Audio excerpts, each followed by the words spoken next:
Le mode Edit du Grease Pencil permet de manipuler les points de l'espace qui constituent chaque tracé. Il permet également de produire des interpolations entre deux états d'un dessin et quelques autres opérations que nous allons voir dans cette vidéo. Prenons un dessin et passons en mode Edit.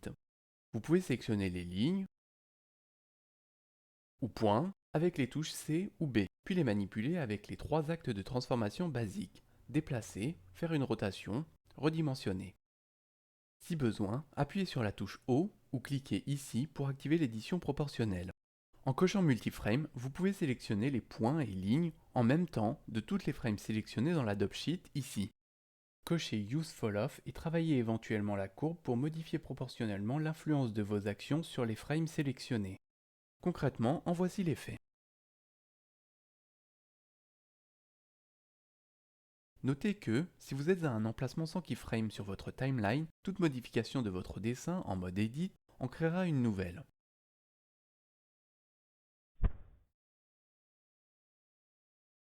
L'interpolation permet de produire automatiquement les frames intermédiaires entre un état d'un dessin et un autre.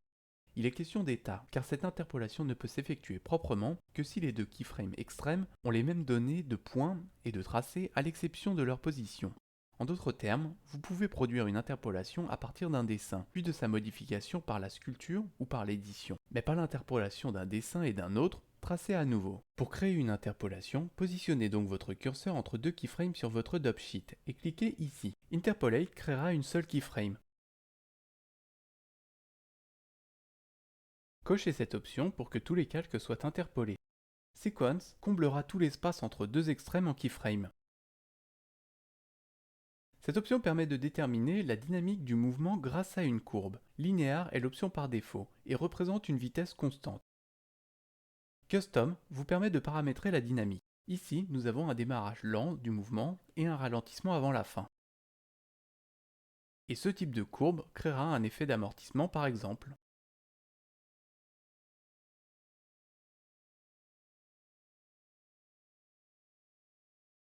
Sous Easing, vous avez toutes les options pour adoucir, fluidifier le début de l'action, la fin ou les deux selon ce que vous sélectionnerez ici. Ces options d'atténuation des courbes sont triées de la plus douce à la plus ferme. Notez au passage comment l'amassement des keyframes joue sur la vitesse de l'animation.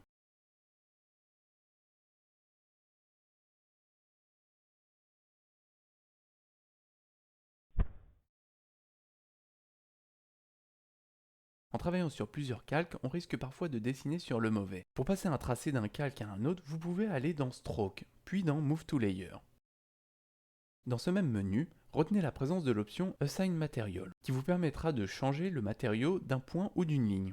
Notez également la possibilité dans le menu Select de sélectionner tous les points comportant le même matériau que celui sélectionné, ou tous les points tracés sur ce même calque. Ces options seront utiles pour réparer rapidement les petites erreurs de calque ou modifier un matériau sans avoir à refaire vos tracés. Les outils de ce mode permettent de produire quelques transpositions simples. Bend pour tordre une sélection par rapport au curseur 3D. ToSphere pour produire cet effet de gonflement vers la caméra. Les outils restants ont leur équivalent dans d'autres modes pour lesquels ils sont plus adaptés. Pour terminer, il est important de savoir que vous pouvez masquer les lignes et les points de ce mode. Pour cela, allez dans les options de l'overlay, ici, et cochez ou décochez Edit Line. Il est conseillé d'ajouter cette option aux Quick Favorites en faisant un clic droit dessus, puis cliquez sur Add to Quick Favorites. Appuyez ensuite sur la touche Q, vous y donnera rapidement accès. Vous aurez souvent à afficher et masquer ces lignes, notamment lorsque vous alternerez entre les modes Edit et Sculpt pour n'avoir de visible que les données souhaitées. A bientôt pour la suite de cette série sur le Grease Pencil et l'animation 2D sous Blender.